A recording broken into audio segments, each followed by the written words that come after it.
The History of Raven Rock, Volume 2, by Lyrin Telleno. Forward.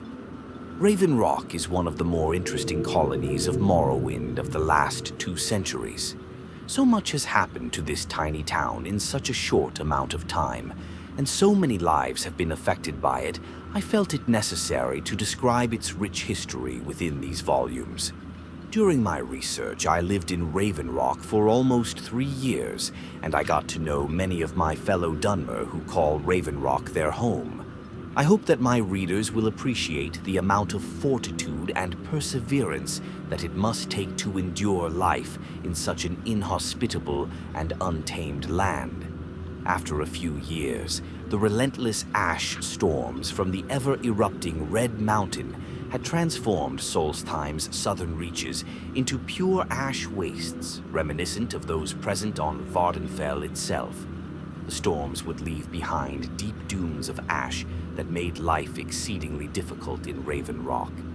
In order to protect the town from these drifts, Brara Morvayn proposed that the East Empire Company construct a large wall of her own design to protect the east end of town.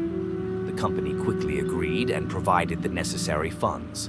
After almost a year, the construction was complete, and the huge edifice was named the Bulwark.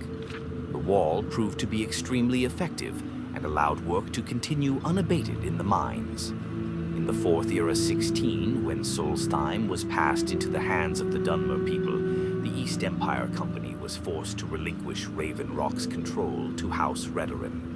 The council quickly named Brara Morvayn as councillor of their new town and allowed her to rule Solstheim as she saw fit. As a result of this changing of the guard, almost the entire Imperial population left Raven Rock and returned to Cyrodiil. Brara continued to welcome the Dunmer that elected to settle on Solstheim. Some chose to stay in Raven Rock to work in the mines, and others took to more familiar territory and began a nomadic lifestyle in the ash wastes. The next few decades were the golden years for Raven Rock. Brara Morvayn was keeping the peace.